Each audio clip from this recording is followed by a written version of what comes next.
네, 안녕하십니까. 문광입니다. 반갑습니다. 오랜만에 이렇게 여러분들과 만나게 됐는데요. 오늘 우리 여기 흥천사에서 용공, 지치지 않고 계속하는 힘이라는 주제로 우리 수행 얘기를 좀 하고자 합니다.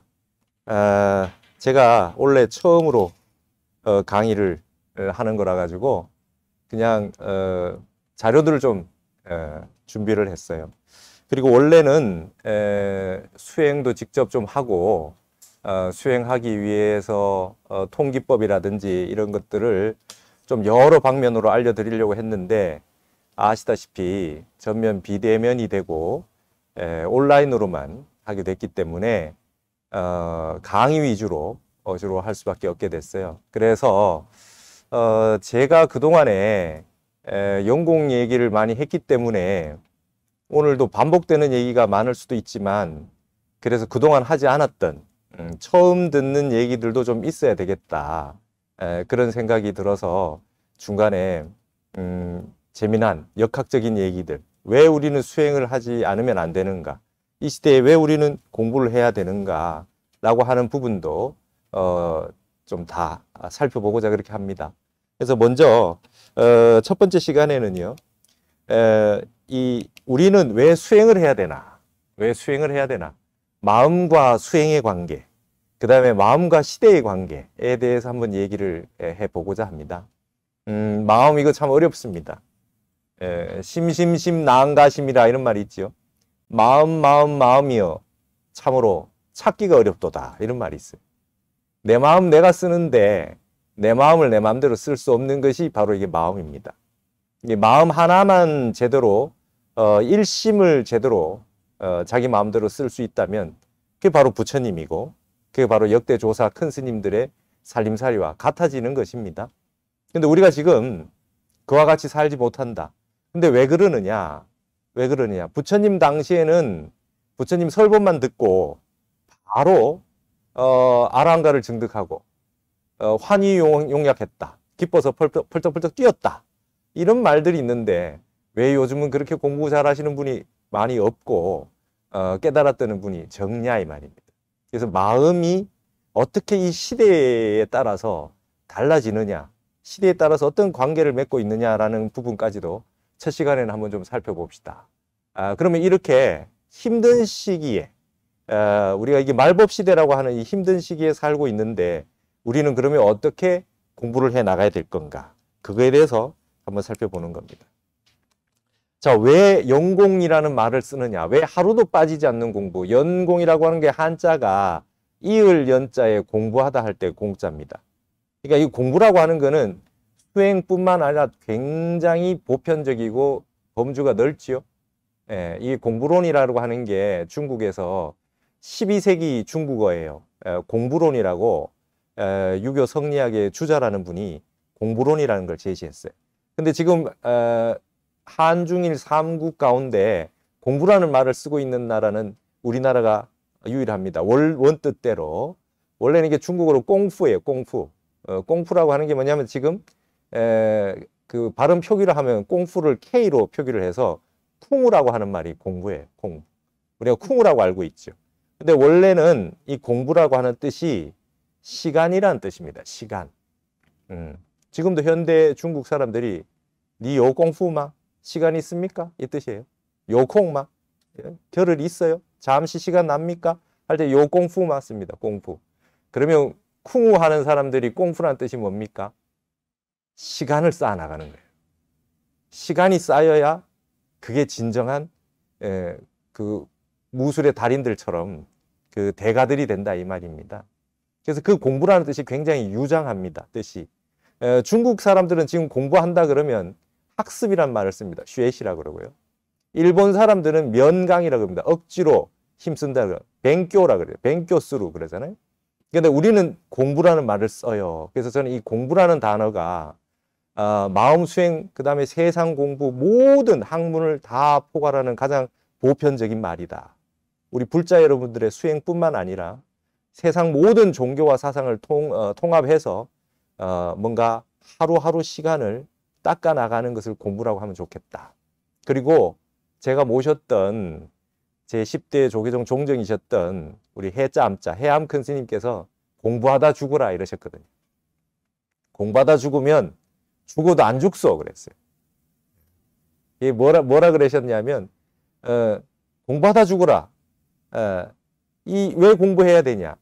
세상에 많은 사람들이 유사이래로 수없이 많은 사상가 철학자들이 좋은 얘기는 다 해놨단 말이죠. 자유니, 평등이니, 행복이니, 민주니 이런 말 다 해놨는데 내 마음을 내가 모르는데 무슨 자유가 있어 그랬어요. 내 마음을 내가 모르는데 무슨 내가 주인이 돼. 민주라는 말이 국민이 주인이라는 뜻이잖아요. 내 마음을 내가 마음대로 주인답게 쓰지 못하는데 무슨 주인이 되나. 행복이 어디 있냐 이거예요. 이 몸뚱아리 이거 시봉하려고 태어난 게 아닌데 맨날 새끼 먹여주고 좋은 옷 입혀주고 재워주고 해도 이 몸은 은혜를 갚지 않는답니다. 죽지 마라 그래도 안 죽어지는 게 아니고 병 나지 마라 그래도 내 말 들어주는 게 아니다. 그래서 마음을 닦아야 된다 그래요. 내 마음을 내 마음대로 해서 임재선사 말씀대로 수처작주 내가 진짜 내 마음의 주인이 돼야 가는 곳마다 주인이 되는 것이고 그래야 진정한 자유가 있고 행복이 있는 것이지 공부 안 하면은 늘 고생감이다 이거죠. 그래서 성가에 어록에 보면 입지옥이 여전사다 이랬습니다. 지옥을 가는 것이 들어가는 것이 마치 화살을 쏘아놓은 화살과 같다. 내 마음을 내 마음대로 모르고 업을 짓다 보면 그런 말 있죠. 돈을 벌어서 지옥을 샀다. 실컷 돈을 벌었는데 평생 열심히 돈을 벌었는데 업만 지어가지고 과보로 지옥 갈 일이 생겼으니 돈을 벌어서 지옥벌이 했다. 지옥 샀다. 이런 말이 있어요. 우리 성가에. 여러분들 그래서 이을 연자 공부할 공자라고 하는 건 연공은 하루도 안 빠지고 하는 겁니다. 하루도 안 빠지고. 제가 이거를 2010년에 화계사에서 그 불교대학원에 이렇게 공부하시는 분들에게 처음으로 제시를 하고 10년이 넘었어요. 근데 하루도 안 빠지고 정진하시는 분이 지금 전국에 굉장히 많고요. 그리고 제가 이 유튜브라고 하는 것에서 제 영상들을 올려놨더니 저도 모르는 많은 분들이 연공을 하신다는 분들이 계시더란 말이죠. 제가 처음 얘기한 게 이제 벌써 2010년이니까 10년이 넘었습니다. 그때부터 지금까지 하루도 안 빠지고 연공하시는 분들이 계십니다. 그래서 가는 곳마다 제가 연공을 하시라고 했기 때문에 짧게는 1년, 길게는 11년에 달하는 분들이 연공하시는 분들이 전국에 많이 계신다. 승속을 불문하고 그렇게 얘기를 했는데 제가 2010년도부터 그때 법화경 강의부터 시작했는데요. 그때 무슨 얘기를 했느냐. 약간 사람들에게 의아할 수 있는 얘기들을 했습니다. 앞으로는 절에 와서 기도 수행을 못하는 시대가 올지 모른다. 이랬어요. 그리고 저 도반 스님들한테는 이제는 기와장 올리는 불사는 끝났을지 모른다. 절 짓는 불사는 이제 마지막 길이다. 이런 얘기 했어요. 그때 스님들이 무슨 소리 하느냐 그랬어요. 근데 제 도반 스님들이 이제 주지도 많이 되셔가지고 다들 주지도 많이 하고 하시는데 경주 포항이 지진이 나고 작년 같은 경우에는 아주 장마가 지고 폭우가 내려가지고 대부분 많은 곳에서 기와장 불산 한 번씩 다 보수를 다 하셨다. 그리고 코로나 때문에 지금 절에 못 나오지 않습니까? 그래서 이렇게 비대면으로 어디서 하셔야 됩니까? 예불 하시는 거를 절에서 하는 것을 틀어드리면은 댁에서 같이 예불을 하시고 그다음에 같이 온라인상에서 정진을 같이 하는 형태로 많이 바뀌어 가고 있다. 그래서 제가 그때 이런 얘기를 했습니다. 그때 왜 그랬느냐? 제가 타너 스님한테 아주 깊이 감화가 돼가지고 열심히 공부하고 있을 때였거든요.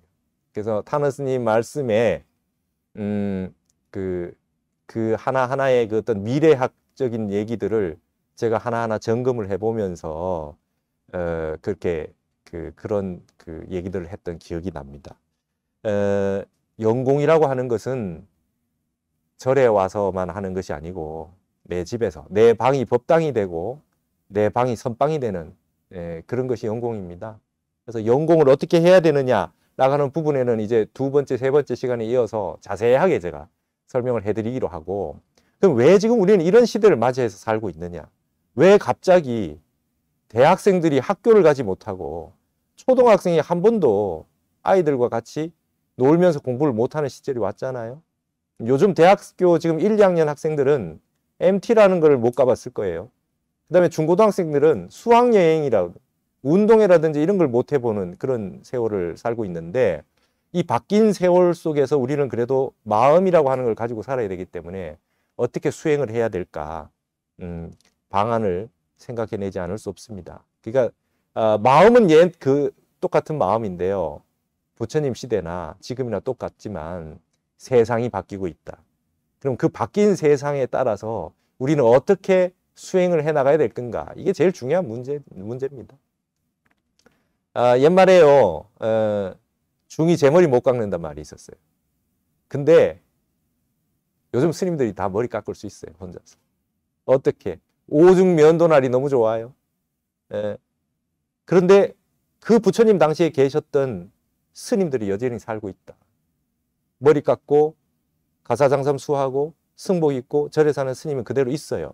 변하지 않는 것입니다. 그러나 시대에 따라서 그때에 맞춰 가지고 상황은 다 달라집니다. 제가 출가했을 때만 해도 삭발을 서로 스님들끼리 서로 바꿔가면서 삭발을 해줍니다. 삭발 목욕일 날. 그리고 옛날에는 삭도로 했어요. 면도날이 없을 때. 근데 점점 세월이 바뀌면서 기술이 좋아지고 해서 스님 혼자도 머리를 삭발을 할 수 있게 됐잖아요.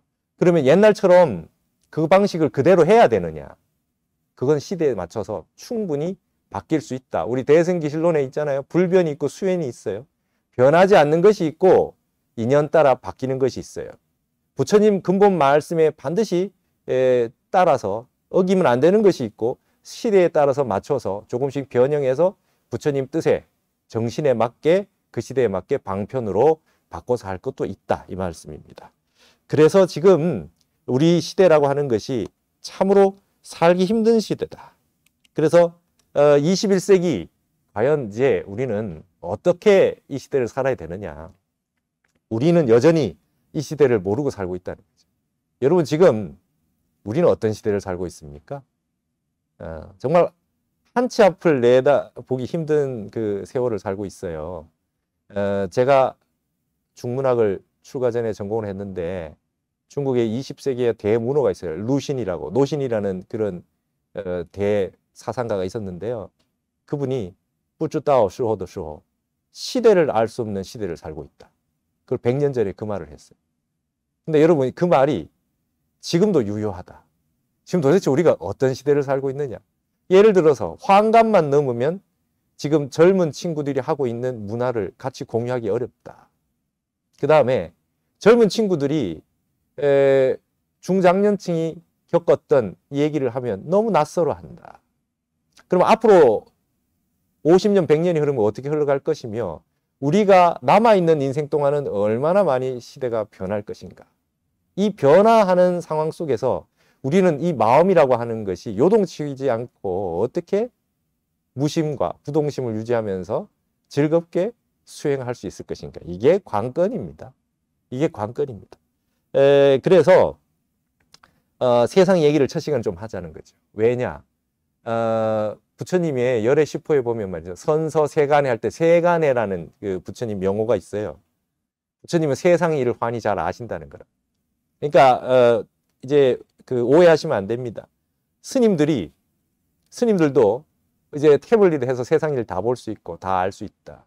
그걸 보면 안 되는 것이 아니라 그것을 어떻게 부처님의 눈으로 볼 거냐. 불법의 눈으로 어떻게 재해석해낼 거냐. 그리고 이 변화하는 상황 속에서 어떻게 리더들은 국민들의 마음을 수행할 수 있고 마음이 편안할 수 있는 그런 방안들을 만들어낼 거냐. 이제 세간의 시대가 왔다는 거죠. 세상을 똑바로 봐야 세상을 바로 우리가 이해하고 바로 수행을 할 수 있다는 겁니다. 여러분, 코로나가 오고 원래 코로나19잖아요, 명칭이. 2019년에 시작이 됐는데 2021년인데도 가을이 됐는데 아직까지 마스크를 쓰고 다니고 있습니다. 변이 바이러스가 나고 있어요. 자, 이걸 보면 완벽하게 이 상황 속에서 세간을 이해할 수 있어야 됩니다. 우리 불자라면요. 처음에 하나의 장소에서 바이러스가 시작됐을 겁니다. 그런데 이게 전 세계에 퍼졌어요. 여기서 연기를 보셔야죠. 세상의 모든 것은 이어져 있다는 겁니다. 연기를 보는 거죠. 이 인연법을 보셔야 됩니다. 자, 나쁜 것이 퍼져나가는데, 나쁜 바이러스가 퍼져나가는데 불과 몇 달이 안 걸려서 전 세계에 퍼졌지요. 그러면 반대도 생각하셔야죠. 반대도. 발심을 해서 수행하는 사람이 나오면 전 세계에 불같이 수행의 그런 공부하는 열풍이 반대로 일어날 수 있다는 걸 이해하셔야 됩니다. 이 말씀을 해놓은 게 능엄경 구절에 있어요. 능엄경에 일인이 발진기원하면 시방허공이 실계소원이다. 한 사람만이라도 발진, 참다운 마음을 내서 귀원, 근본자리로 돌아가면 시방허공, 온 허공 시방세계가 다 녹아내린다 했어요. 부처님 한 분 성불하셔가지고 불교가 있는 겁니다. 한 사람의 발심이 중요합니다. 그러니까 지금 오늘까지 연공을 안 하셨던 분이 오늘부터 내가 매일 전공 아주 그냥 수행을 밥 먹듯이 하겠다라고 하는 게 발심이 중요한 거죠. 코로나가 한 사람부터 시작됐을 거 아닙니까? 전 세계 사람이 헤어나지를 못하고 있다. 여러분 당송시대 때는 말이죠. 선의 황금시대라 그랬어요. 선비들이 참선을 하지 않으면 선비축에 끼지를 못해요. 지금 서구 유럽은요. 명상이라고 메디테이션을 좀 하지 않으면 리더라고 할 수 없다. 프로페셔널한 직업을 가지고 고학력자일수록 참선 명상에 좀 발을 담가봤다 그래야 얘기가 된다는 겁니다. 그러니까 그러면 이 코로나 이후의 시대는 앞으로 어떻게 될 거냐. 우리가 말하는 지금 불교에서 말하는 이 참선의 시대가 더 확장되지 않겠느냐는 거죠. 물질의 세계가 더 확장되겠습니까? 물질이 아무리 발달을 하고 산업이 아무리 발달을 해도 말이죠. 마음은 편안하지 않은데 그걸 제가 이름을 지었어요. 불안 대출의 시대다. 제가 만든 말입니다. 불안을 대출해서 살고 있다. 불안을 대출해서 살고 있다. 이게 소셜 딜레마라 그랬잖아요. 세상이 SNS로 온 세계에 있는 얘기를 다 볼 수 있고 들을 수 있고 알 수 있는데 이게 딜레마가 있어요. 불안은 가중된다는 거죠. 충분히 살만한 사람들이 걱정부터 하고 있다. 이게 가만히 있어도 불안한 겁니다. 집 없는 사람도 불안하고 한 채 있는 사람도 불안하고 여러 채 있는 사람도 불안해. 정책을 하는 사람도 불안하고 정책을 듣고 있는 사람도 불안해. 다 불안해요. 이게 이 시대를 대표하는 말입니다. 불안 대출의 시대다. 다들 힘든 겁니다. 이게 이제 여기에서 뭘 봐야 됩니까? 세간에서 일체계고를 보셔야 됩니다. 이 세간은 고통의 세상입니다. 고락이 병진한다. 고락이 반반입니다. 기쁜 거와 고통이 반반이에요. 그게 인간사라 그래요. 동물은 고통이 더 많대요. 지옥은 고통밖에 없고. 근데 여러분 고통은요 오래 가고 깊게 느껴져요. 여러분 좋았던 거는 빨리 가고 금방 지나가고 뭐 어느새 그냥 청춘이 다 가고 없잖아요. 고통은 깊게 길게 느껴집니다. 그게 왜 그렇습니까? 마음 때문에 그렇잖아요. 마음 때문에. 고통을 그냥 즐겨버렸으면은 안 고통스러웠을 텐데 고통을 가지고 싸지머지고 땡겨서 걱정을 하고 있었다. 그래서 여러분 사성제는 미륵부처님이 오셔도 똑같이 사성제 설법하신답니다. 고집멸도를. 미륵부처님이 오신다고 다른 설법이 없대요. 그러니까 초기 불교나 부파 불교나 대승 불교나 그 어디를 다 봐도 똑같이 사성제법이에요. 근데 말이 달라집니다. 화엄경에서는요. 이 고집멸도 사제품이 있잖아요. 화엄경에도. 근데 그건 뭔 말을 해놨느냐. 고죽시도다 이래요. 고통이 그대로 고성제가 그대로 도성제다예요. 고통이 그대로 도다 이 말입니다. 예. 집즉생 무생이다 그래. 고집할 때 집이라고 집기해서 고통은 집기해서 모였어요. 근데 모였다라고 하는 게 본래 무생이다. 남바가 없다 이렇게 얘기해요. 이게 이제 선입니다. 이렇게 넘어오면 생각이 달라지는 거죠.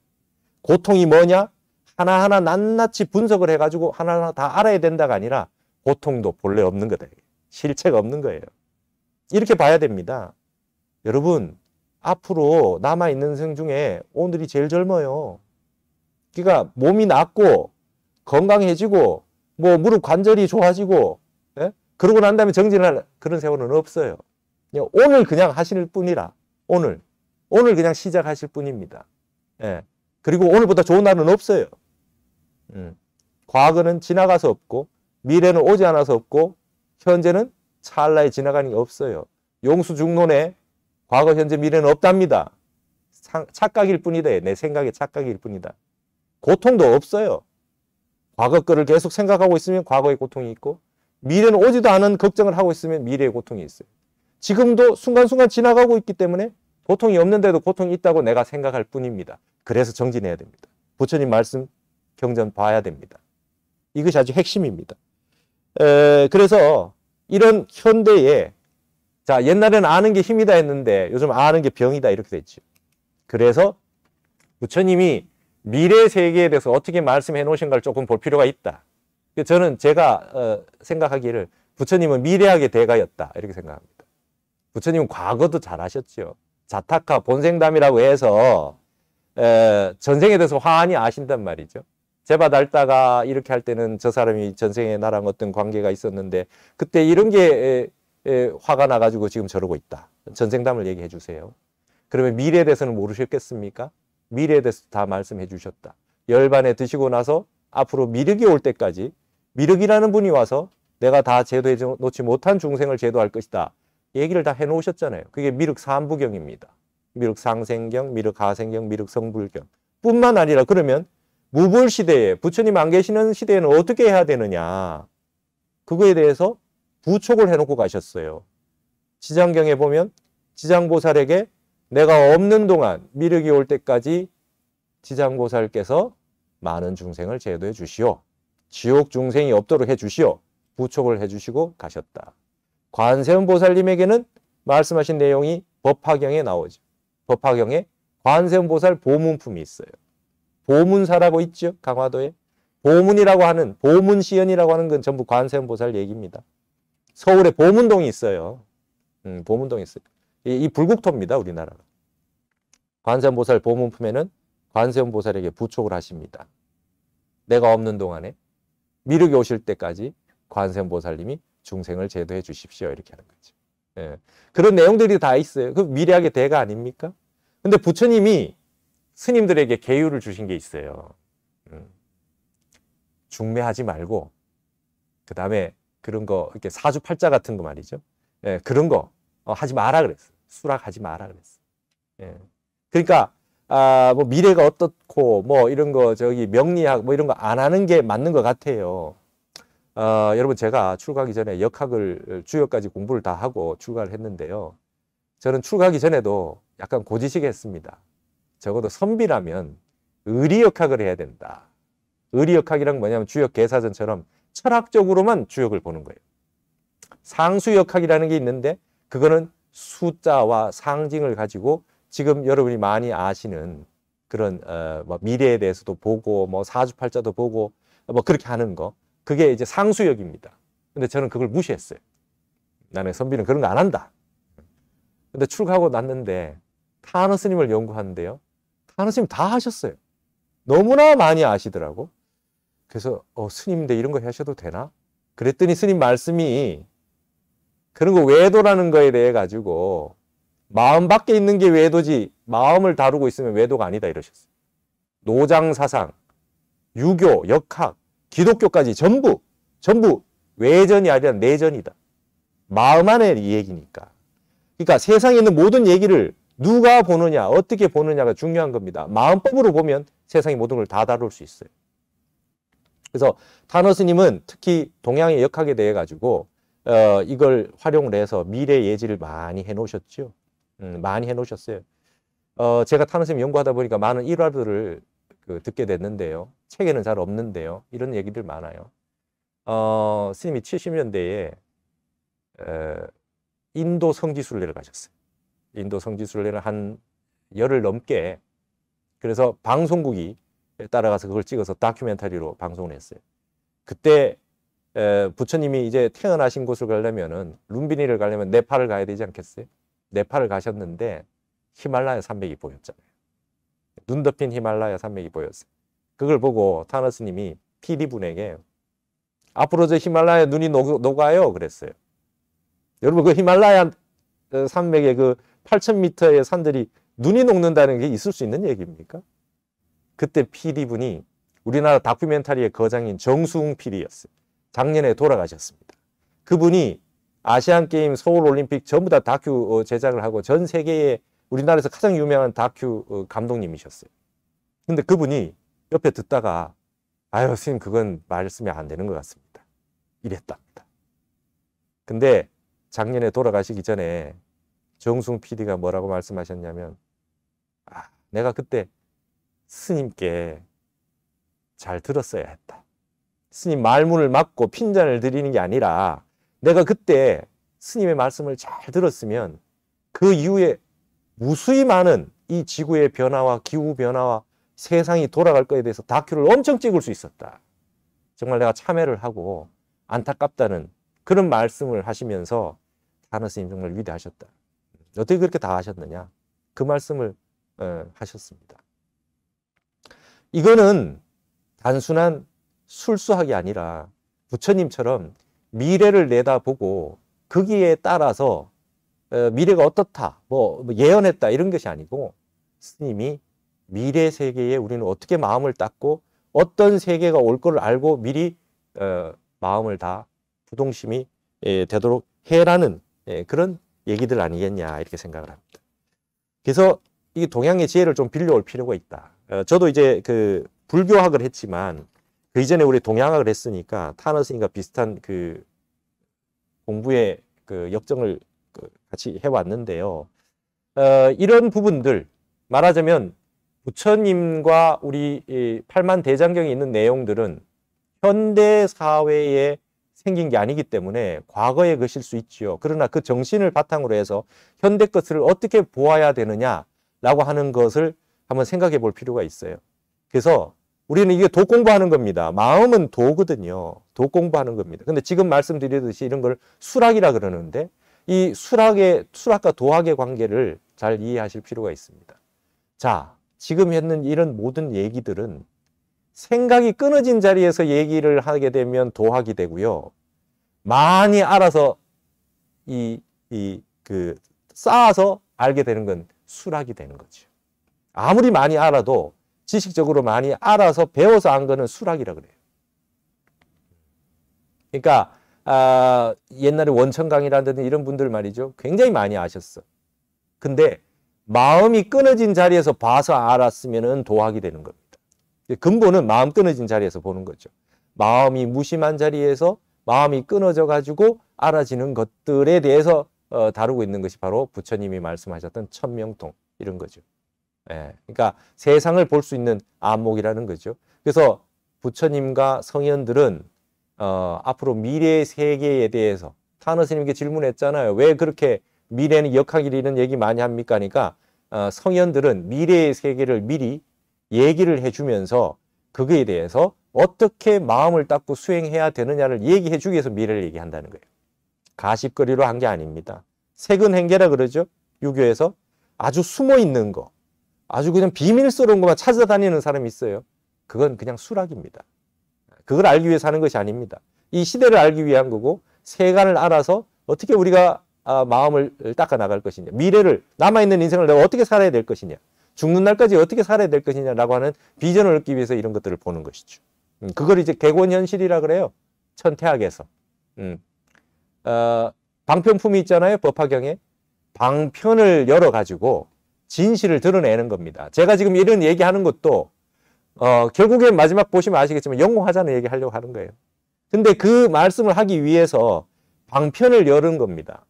이 시대를 정확히 보기 위해서 방편을 여는 겁니다. 그래서 이거를 이제 한번 보시자는 거죠. 그래서 유사이래로 제가 동서철학을 쭉 봤는데 시간 철학, 시간관에 대해서는 동양이 최고인 것 같아요. 역학적 시간관이다. 역학적 시간관이다. 자, 여러분 이런 게 있어요.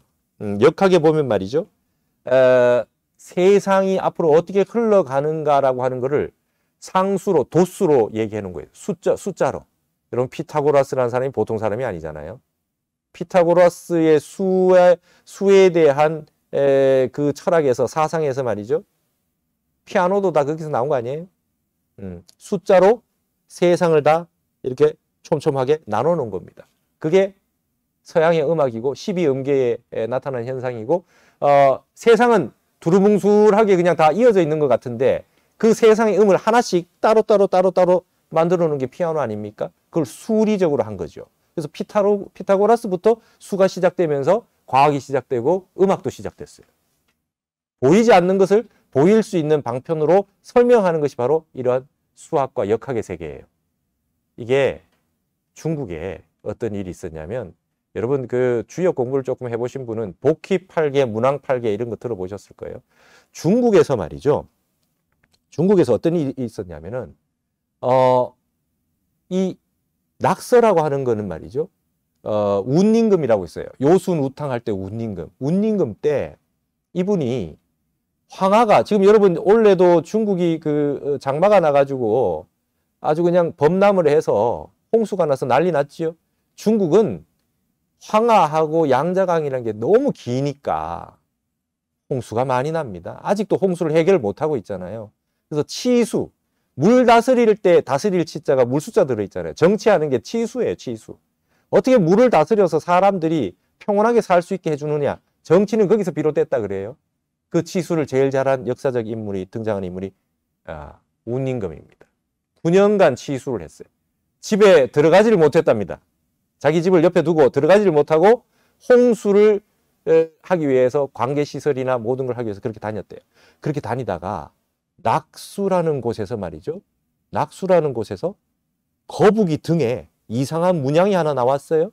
그게 바로 여러분 보시는 그 낙서에 있는 숫자로 중앙에 5개가 있고 위에 뭐 점이 2개 있고 한 그 그림이 그게 나오는 겁니다. 그게 하도 그 낙서의 구궁수라는 거예요. 근데 이 숫자가 묘해요. 이 숫자가 지구와 전 천체의 관계에 대한 비밀을 담고 있는 숫자라는 거지요. 그래서 그걸 가지고 이제 문왕팔계라고 하는 게 열려서 지금은 우리가 문왕팔계 시대를 살고 있습니다. 역학적으로 정확히 살고 있어요. 근데 이게 그걸 가지고 옆에 있는 걸 보시면 말이죠. 나침반이 있죠, 나침반. 나침반이라고 해가지고 동서남북만 있는 것이 아니라 24개의 방위를 만들고 거기에 따라서 정확하게 나오는 방향을 계산하는데 이걸 왜 쓰는 겁니까? 하늘의 천체의 별의 움직임, 해와 달과 1월 성신이 움직이는 움직임들, 그리고 거기에 맞춰진 우리 살고 있는 장소들에 따라서 어디에서 어느 빛이 들어오고 어디에서 어느 별자리의 빛이 들어옴에 따라서 여기는 어떻게 기운이 바뀌느냐. 그게 대표적인 게 봄, 여름, 가을, 겨울이고 밤낮이겠지요. 근데 이걸 더 세분화하면요. 어느 시점에 어느 하늘에 어느 별자리가 보이면 지금은 날짜가 며칠이다. 이게 이제 정해지는 것이죠. 이런 게 동양의 역학적 세계관입니다. 그리고 서양에서도 이것이 이제 점성술이라 그래서 이거를 보고 미래를 볼 수 있는 거죠. 왜냐? 정확하게 같이 천체가 움직이고 있기 때문이죠. 자, 이게 여기에서 굉장히 중요한 일들이 벌어집니다. 우리는 태양계에서, 여러분 이게 화엄에 보면 어마어마한 세계가 펼쳐지잖아요. 삼천대천 세계라는 게 벌어져요. 그게 태양계를 중심으로 쭉 설명해 나가는 방식입니다. 화엄에 이미 설명이 다 돼 있어요. 부처님 설법에. 근데 태양계를 중심으로, 태양을 중심으로 돌고 있는, 공전하고 있는 많은 별들이 있어요. 그 중에 위성이 있죠. 우리가 수금지, 화목토, 천해명이라고 합니다. 수성, 금성, 지구, 화성, 목성, 토성, 그 다음에 천왕성, 해왕성, 명왕성. 근데 천왕성, 해왕성, 명왕성은 너무 멀기 때문에 지구에 그다지 영향을 못 준답니다. 그러면 영향을 주로 주는 별들이 뭡니까? 태양과 지구를 중심으로 돌고 있는 달이죠. 그래서 서해 바다에 물이 들어왔다, 날았다, 밀물, 썰물 되는 게 달의 조수관만에 의해서 일어나는 겁니다. 그렇죠? 그 다음에 봄, 여름, 가을, 겨울, 북반구, 남반구가 태양의 빛을 얼마나 보느냐에 따라 달라지는 것이잖아요. 자, 근데 여기서 중요한 게 낙서의 구궁수라고 하는 게 뭐냐면요. 이런 겁니다. 예를 들어서 하늘에 태양이 있고 지구가 있어요. 근데 지구의 중심에 달이 돌고 있는데 지구에 많은 영향을 미치는 위성은 말이죠. 목성과 토성이래요. 왜 그러냐? 수성은 너무 작대요. 질량이 너무 작아가지고 여기 적어왔어. 지구의 0.056배래요. 수성 같은 게 너무 작아가지고 영향을 별로 못 주고, 금성 같은 게 0.9배 정도. 그러니까 이제 작은 거죠. 지구보다 작아요. 여러분, 화성은 10분의 1밖에 안 돼요. 그럼 이게 무슨 작용을 하냐? 여러분, 고속도로에 차를 운전해서 쭉 가시다 보면 내 차가 경차예요. 예를 들어서 경차를 쭉 가고 있는데 옆에 엄청 큰 질량의 대형 트럭이 쑥 지나가면 내 차가 울리죠. 우리 주변에 있는 거대한 위성이 우리 주변을 스쳐 지나갈 때 지구가 엄청난 자기장이 형성되면서 막 세상이 이 기운을 달리 준다는 겁니다. 그래서 목성, 토성이 지구에게는 영향을 많이 주는 거죠. 그런데 이 낙서의 구궁수라고 하는 거는 태양, 지구, 목성, 토성이 일렬로 이렇게 서게 될 때가 있다는 거예요. 그때가 이렇게 된 거죠. 그때가 남쪽에서 일자로 쫙 한번 섰다가, 그 다음에 이게 주기가 다르죠. 목성 주기가, 지구가 태양을 돌 때는 1년에 365일 만에 도는데, 목성이 도는 거는 어떻게 됩니까? 12년 만에 한 번 돌고요. 그 다음에 토성이 도는 거는 29년 만에 한 번이 돌아요. 그러면 도는 주기가 다 달라요. 도는 주기가 다르다가 일자로 쭉 서게 되면 그때 굉장히 특별한 현상이 일어난답니다. 질량이 굉장히 강력한 것들이 우리 옆을 차가, 큰 차가 하나 지나가고 반대편에 큰 차가 하나 지나가고 이러면 우리 지구에 큰 영향을 주잖아요. 그래서 이 지구 안에 변화가 오는 거죠. 계절의 변화도 오고 지질의 변화도 오고 세상에 많은 양상들이 변화하는 겁니다. 뜨거워졌다가 차가워졌다, 이런 변화가 오겠죠. 이것이 바로 낙수에서 거북이 등에서 떠올라온 이 낙서라고 하는, 이걸 통해 가지고 문왕팔계라고 하는 게 괴가 나와서 지금 주역이 만들어진 거예요. 그걸로 지금은 이 세상은 이 역학적 세상으로 추측이 가능하다는 겁니다. 동양의 모든 성현들은 이걸 다 보셨고, 공자도 여기에 대가였고요. 소광절이나 주자도 이게 아주 대가였고, 근대 우리나라 타너스님이 여기 대가였어요. 그럼 이걸 가지고 천문학과 수학, 과학의 최고의 그런 역학적 원리가 있는 겁니다. 그래서 이것이 1부터 9까지 숫자가 지나가고 있는데, 여기에 구궁이라고 하는 거에 보면 중앙에 5라는 숫자가 있는데, 모든 다른 곳에 있는 걸 합하면 숫자가 15가 나와요. 근데 반대편에 있는 숫자가 서로 짝이 안 맞습니다. 서로 합해야 10이라는 숫자가 나와요. 그래서 문왕팔계 시대에는요, 혼자서 못 산답니다. 나와 짝이 되는 사람이 협력과 조화를 하지 않으면 되지 않는답니다. 세상이 중심에서. 그래서 항상 중심에 있을 때 이 궤도를 돌면서 상대편과의 조화와 균형을 하지 않으면 안 된다. 여러분, 유교도 그렇고 불교도 그렇고 도교도 그렇고 다 똑같습니다. 핵심은 중도예요. 나만 잘나서 살 수 없다는 세상입니다. 부처님이 중도법을 깨달으셨다는 거예요. 중도 대선언이라 그래요. 중도를 깨달으셨다는 거예요. 여러분, 세상 모든 사람들은 중도에 벗어나 있어요. 중용에 벗어나 있어요.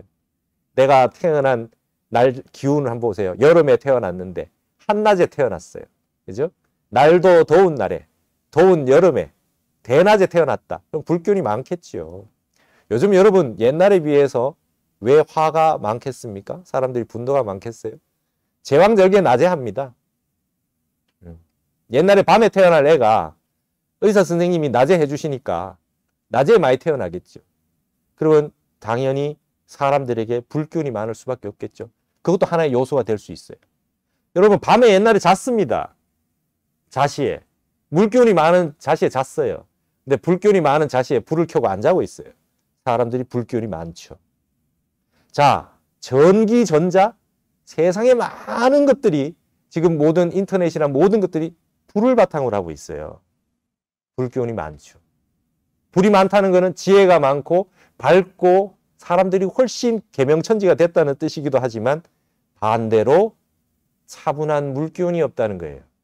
참을성이 없고 화를 잘 내고 분노 조절 장애에 시달리고, 불이 많아져서 갑자기 불은 어떻습니까? 갑자기 붙었다 사라지면 갑자기 아무것도 없어지는 겁니다. 굉장히 밝은 사람이 갑자기 암울해지고 우울증이 옵니다. 너무 밝은 사람을 보면 그 마음속이 우울하다는 걸 볼 줄 알아야 돼요. 왜 그런지 아십니까? 촛불을 켜보십시오. 불 속에 한가운데는 차가워요. 새파랗잖아요. 바깥은 뜨거운데 촛불 끌 때 안에 손을 집어넣으면 안 뜨겁습니다. 가장 뜨거운 것은 그 속에 가장 차가운 걸 가지고 있어요. 그래서 음양이단 말이에요. 이 지구상은 아직까지 문항팔계의 세상은 반대의 세계와 조화를 이루지 않으면 아무것도 이룰 수 없다. 중도가 법이다. 자, 지금 이렇게 역학적으로 얘기해도 세간에서 벌써 코로나를 보면 연기를 보고, 그 다음에 이 세상 모든 고통을 보면서 우리가 일체 계고를 보고, 지금 이런 역학의 세계를 보더라도 중도를 보잖아요. 이제 이 세상을 모든 부처님의 설법이 이 위대한 설법을 가지고 세상을 이렇게 볼 줄 알아야 된다 이거지. 예. 이런 방식으로 한번 보시게 될 때, 여기에서 요즘 말이죠. 여러분들 요즘 유행하는 것 가운데 하나가 풍수지리학에 2000년대부터 유독 유행하고 있는 풍수지리학이라는 게 있어요. 그게 뭐냐면 현공풍수라는 거예요. 풍수지리학은 땅을 보는 거 아닙니까? 자, 땅을 보는데요. 여러분, 명당이라는 게 있어요. 명당 아닌 데가 있어요. 근데 이상하지 않아요? 똑같은 몽고인데 징기스탄이 있을 때는 원나라는 왜 그렇게 세계를 장악했고 지금은 왜 저렇게 살고 있느냐. 영국이 대영 제국이 됐어. 해가 지지 않는 나라였는데 지금은 왜 저러고 있느냐. 이탈리아 로마가 전 세계를 다 장악했을 때가 있는데 지금은 반도 국가로 살고 있다. 소련이 대단했는데 지금 그냥 러시아예요. 일본도 태평양의 진주만까지 쳐들어갔던 때가 있어요. 그때 만약에 미국을 공격하지 않았더라면 지금 우리가 독립이 늦어지거나 어쩌면 일제가 이 동아시아를 지배하고 있을지도 모르겠습니다. 물론 그러지는 않겠죠. 우리나라가 제일 잘 싸우는 건 일본이기 때문에 유사이래로 일본한테 져본 적은 없잖아요. 가위바위보도 질 수 없다. 그러니까 일본은 굉장히 화가 날 겁니다. 우리가 훨씬 선진국인데 유사이래로 한국은 도대체 뭐길래 우리를 이렇게 무시하느냐. 화가 많이 날 겁니다. 일본 사람도 조금 이해는 해줘야 돼요. 저러는 걸. 근데 일본도 한번 근세에 그렇게 큰 국가가 된 적이 있었어요. 그러고 이제 지금 세계가 미국의 세계가 됐죠. 유럽에서 미국으로 넘어왔어요. 근데 아시아에서 갑자기 중국이 떠오른 겁니다. G2라고 해서. 자, 이렇게 중국, 미국, 일본, 영국 다 그 나라마다 좋은 땅을 가지고 있을 겁니다. 좋은 땅에서 좋은 그런 그 역사가 만들어지겠지요. 근데 시대에 따라서 어떤 때는 여기가 발전하고 어떨 때는 여기 발전 못하고 이런 게 있더라는 거예요. 그래서 현공풍수라고 하는 이론은 청나라 때 나왔는데 한 300년 됐는데 말이죠. 근데 굉장히 유행을 하기 시작했어요. 땅이라고 하는 것이 시대에 따라서 조금씩 바뀌는구나. 아까 뭡니까?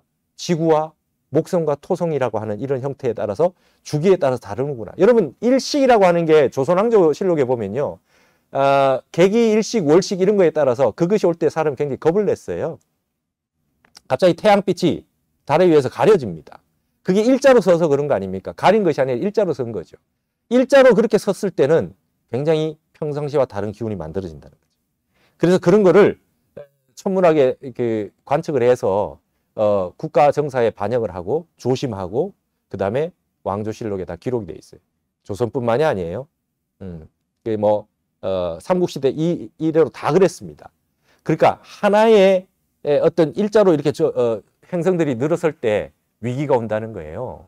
예. 그래서 그런 세간에는 마치 인도의 어떤 젊은 아이가 목성과 토성이 일렬로 서는 걸 보고 코로나를 예언했다잖아요. 미리 예언했답니다. 그리고 그게 멀어질 때 이제 코로나에서 좀 벗어날 것이다. 이런 예언도 했다 그래요. 근데 그거는 옛날 역학에 의하면 옛날부터 늘 있었던 얘기입니다. 이런 식으로 보는 방식은. 근데 여기에서 한 가지 여러분에게 이 얘기를 왜 하느냐. 앞으로 우리가 살고 있는 시대는 그러면 어떤 시대가 되느냐는 거죠. 근데 여기에 구궁도에 보시면 여기에 방위가 있습니다. 지금 그 몇 년도라고 이렇게 적어 놓은 게 있죠. 2004년부터 2023년까지 우리가 지금 살고 있는 게 주역의 숫자로 8입니다. 8. 그리고 간이라고 돼 있어요. 개를. 간이 우리나라잖아요. 간방이잖아요. 간방입니다. 근데 이 8이라고 하는 숫자에 지금 시대를 살고 있다. 뭐냐? 말하자면 아까 쭉 행성이 일자로 나열해서 섰을 때가 이 동북방에서 이게 이 공전 주기가 쭉 가고 있다가 동북 쪽에서 일조로 쭉 늘어섰다는 거예요. 그러면 그쪽에서 오는 기운이 굉장히 강력한 어떤 무시무시한 기운이 온다는 거예요. 그래서 이 형공풍수라는 거는 동북방에 산이 있으면 좋다는 거예요. 그 무시무시한 기운이 동북방에서 오니까 산이 동북 쪽에 있고 물이 남서쪽에 있는 곳들이 사람이 몰려온다는 거예요. 시대에 따라서. 근데 우리나라는 어때요? 백두대간이라고 하는 게 동북방에 산이 많잖아요. 동북방에 산이 많단 말이에요. 그럼 우리나라는 늘 팔운이 되면 좋았다 이거예요. 팔운이 되면, 왜냐면 산이 막아줬으니까. 남서쪽을 물을 보고 있으니까. 이렇게 좋았다는 겁니다. 근데 거기 보시면 칠운이라고 하는 게 있어요. 칠운이. 칠운이라고 하는 건 1984년부터 2003년까지인데요. 이 칠운이라고 하는 건 태입니다. 서쪽이죠. 그러면 서쪽에서, 그렇죠? 서쪽이라고 하는 형태가 돼 있어요. 그러면은 어떻게 됩니까? 기운이 서쪽에서 그런 기운이 올 때는 서쪽에 산이 막아주고, 그렇죠? 동쪽에 물이 있으면 좋다는 거예요. 그래서 칠운에 그런 곳으로 사람이 몰리고 발복한다 이거지. 예를 들어서 미사리 카페촌이 이때 생겨났어요. 그게 사람이 몰렸어. 동쪽에 물이 있죠. 한강물이 동쪽으로 오고 있죠. 이런 식으로 자꾸 변한다는 거예요. 세월에 따라서. 재밌잖아요. 이게 300년 전부터 시작된 형공풍수라는 겁니다. 근데 이거를 제가 한 10여 년 전부터 공부를 해봤는데요. 이게 맞는가 안 맞는가 열심히 보지 않았겠어요? 그걸 본 이유는 타너 선생님도 역학을 하시더라는 거죠. 부처님의 눈으로 세간을 보는 방식의 방법이라면 이것도 하나의 그냥 그 절대적인 것이 아니라 하나의 그냥 가치 수단이고, 안경에 하나의 선글라스에 색깔 하나 입힌 겁니다. 요 눈으로 한번 보는 겁니다. 절대적인 것은 아닙니다. 근데 이런 식으로 설명하는 많은 방식이 있죠. 양자역학이라든지 뭐 불확정 시대라든지 이런 모든 이론들이, 천체라든지 모든 그 물리학의 세계나 이런 것들이 하나의 안목으로 보는 것인 거죠. 절대적인 지혜를 다 갖춘 건 아니니까. 이런 부분들에 대해 가지고 나온 부분에 굉장히 재미난 현상들이 있어요. 그래서 이거를 구궁수니까 9가지 숫자로 흘러가니까 결국은 20년마다 한 번씩 운이 이렇게 크게 변화가 되더라는 겁니다. 세상의 땅이라고 하는 지구 안에서. 그래서 그것이 20년마다 한 번씩 돌면서 말하자면 지구와 태양과 이 위성들이 일자로 쭉 늘어서서 원래 돌아가서 한 바퀴 다 돌고 일자로 딱 만나는 데까지가 180년 걸리더라는 거죠.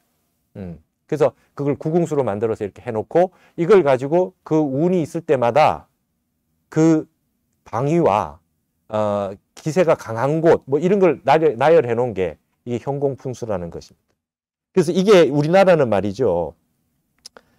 백두대간이 주로 이렇게 북동쪽에 산이 있거나 그 다음에 북서쪽에 산맥이 있거나 이런 식으로 많이 돼 있단 말이죠. 그래서 북동쪽에 산이 있고 북서쪽에 산이 있을 때 우리나라는 좋아졌다는 거예요.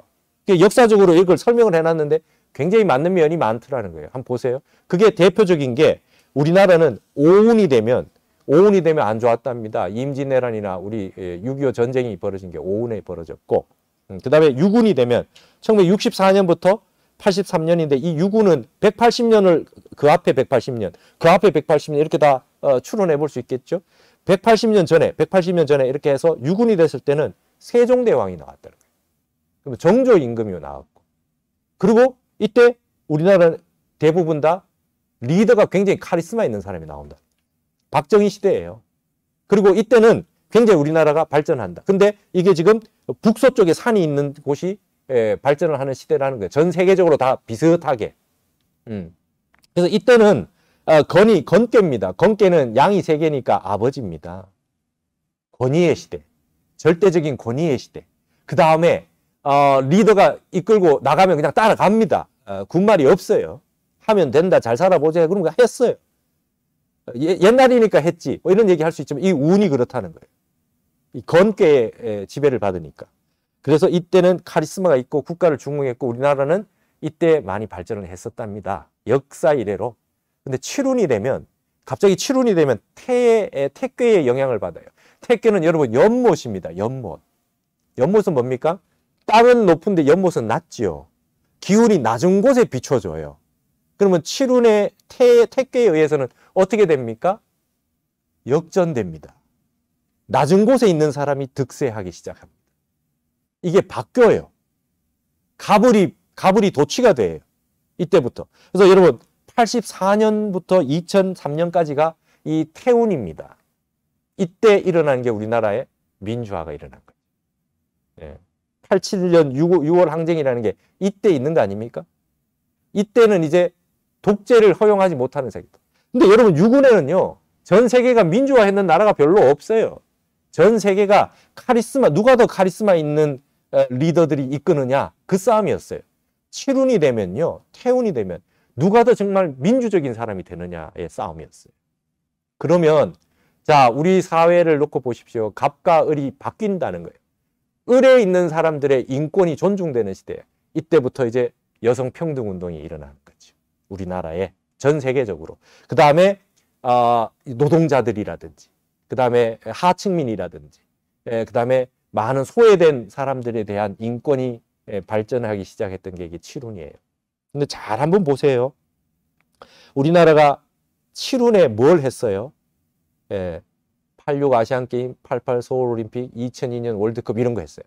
이제부터 육운에서 국가를 재건해서 칠운으로 오면서 세계적인 국가로 발전하기 시작했어요. 근데 이때 태어난 사람들이 저만 해도 이때 태어난 사람이 아니잖아요. 우리 후속 세대들.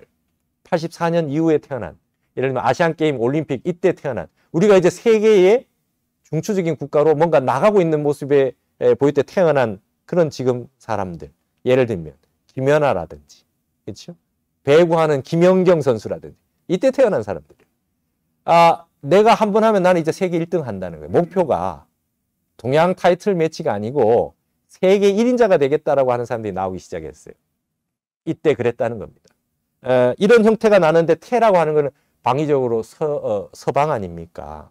그래서 서풍이 불었다 이거예요. 유행이 뭐가 유행합니까? 이제 미국, 유럽으로 여행 가고 관광 가고 유학 가는 겁니다. 기러기 아빠가 여기서부터 생기는 거예요. 그렇죠? 무조건 일단 영어를 해야 된다. 외국에서 박사를 받아야 교수가 될 수 있다. 이런 시대가 바로 칠운의 시대였습니다. 여러분 좀 맞아 들어가지 않습니까? 이게 동양의 역학의 세계입니다. 근데 중요한 거는 태라고 하는 거는 말이죠. 물질이에요. 물질입니다. 서양의 물질 문명이 과도하게 들어왔어요. 그래서 이때는 부작용이 시작됐습니다. 우리가 60년대부터 수출을 하고 허리를 졸라매고 열심히 살다가 칠운이 오면 소비의 미덕이다. 이렇게 해서 쓰기도 해야 된다. 그래서 이제 물질이 정신을 압도하는 시대가 됐어요. 물질이 정신을 압도하는 시대가 됐다. 그러다가 갑자기 이제 팔운으로 넘어왔습니다. 팔운에 넘어오면 2004년부터인데요. 2004년부터 2023년까지입니다. 앞으로 몇 년 남았죠? 팔운이 오면 동북쪽에 산이 있는데 그러면 보세요. 동북쪽에 산이 있고 남서쪽에 물이 있는 곳이 굉장히 발전했어요. 제주도만 해도 한라산이 동북쪽에 있고 밑에 산이 있는 밑에 물이 있는 곳이 제주도 서귀포가 발전했잖아요. 그전엔 칠운에는 말이죠. 서쪽에 전부 성산 일출봉 가고 그렇죠? 서쪽으로 동쪽으로 다 갔어요. 앞으로 이제 이 구운이 되면 또 바뀌겠죠. 사람이 모이는 곳이 바뀐다 이제. 서울에서도 말이죠. 마포 이런 데, 합정역 이런 데가 이제 발전하는 거예요. 대학로 이런 데 사람 바글바글 했다. 사람이 모이는 곳에 그렇게 이게 지기가 자꾸 변한다는 겁니다. 변했다는 거예요. 그래서 이런 형태의 우리 팔운에 살고 있다. 팔운은 뭡니까? 아까는 태는 못이라면 팔은 산입니다. 산, 간. 여러분 이제 산의 시대가 왔던 거예요. 산의 시대가 와가지고 팔운이 됐을 때 일어나는 현상이 뭡니까? 템플스테이가 발전. 멀쩡하던 사람이 갑자기 전원주택을 지어가지고 산으로 갔어요. 제일 인기 있는 프로그램이 나는 자연인이다. 남자분들이 그냥 그냥 한번 그냥 산에 가서 살고 싶어, 그냥. 나도 모르게. 애들이 산에 못 가니까 전부 등산복이 교복같이 입고 다녔어. 아시죠? 기억나시죠? 애들이 다 똑같은 옷을 교복을 입고 다녀. 그리고 외국에 나가는 사람들이 등산복을 입고 외국에 나가요. 한국인들 보면. 아웃도어가 유행했어요. 산의 시대입니다. 이 시대는 뭡니까? 육운칠운의 산업화, 민주화를 거치면서 환경을 생각하는 시대가 됐어요. 에콜로지. 환경을 생각하자. 이제는 이제 이 세상은 말이죠. 유기체다. 자연을 훼손하면 안 된다라는 운동이 시작된 겁니다. 전 세계가. 지금 8운의 시대입니다. 요즘 여러분 제일 유행하는 게 뭡니까? 탄소 중립, 탄소 제로 아닙니까? 이제 석유, 천연가스 뭐 이런 거 쓰지 말자는 거예요. 석탄 이런 거 떼지 말자는 거예요. 지구가 온난화되는데 이걸 어떻게 계속 뗄 거냐. 빨리 자동차 싹 다 바꿔라. 전기차, 수소차 해라. 이런 거도만요. 뭐 이거 보면 뻔하게 보이는 거 아닙니까? 세상이 이렇게 가고 있다. 앞으로는 탄소 제로로 간다는 거예요. 지구가 굉장히 뜨거워졌다는 거예요. 온도를 낮추지 않으면 안 된다. 그래서 이제 8운에는 자연으로 돌아가는 시대가 됐다. 근데 8운에 우리나라는 북동쪽에 산이 있는 우리나라에 전성기가 오니까 우리 한류라는 게 본격적으로 퍼져나왔습니다. 제가 있었던 박사를 받았던 한국학중앙연구원이 원래 이름이 정신문화연구원이었어요. 이게 박정희 시대 때 만들어진 건데 딱 8운이 돼가지고 2005년에 한국학중앙연구원으로 이름 바꿨어요. 전 세계 한국학센터가 생기고 한국어를 따라하는 사람, 한국어로 노래하는 사람, 한국어에 맞춰서 춤추는 사람들이 나오기 시작했다. 이게 8운에 그런 변화가 있었다. 그래서 우리나라가 세계 인류가 되는 시대가 됐다는 겁니다. 이게 8운까지 얘기입니다. 2023년까지도. 지금 여기까지 하고 1교시를 마치고 그럼 2교시에는 앞으로 9운의 시대, 2024년부터는 어떤 시대가 펼쳐질 거며 그러면 세상은 어떻게 변할 건데 그러면 여기에 맞춰서 우리는 어떻게 수행을 해야 될 거냐. 벌써 다음에 9운에 나타날 현상들이 벌써 나타나고 있습니다. 지금 우리가 온택트로 이렇게 비대면으로 온라인으로 이렇게 얘기를 하고 강의를 듣고 설법을 하고 참선을 하고 하는 시대가 열리는 것은 9운에 일어나는 현상입니다. 그것들이 이미 교집합으로 시대가 펼쳐지고 있다는 겁니다. 거기에 대해서 좀 얘기를 하면서 두 번째 시간에 얘기를 하면서 거기에 맞춰서 어떻게 우리 수행을 해야 될 거냐를 살펴보도록 하겠습니다. 잠시 쉬도록 하겠습니다.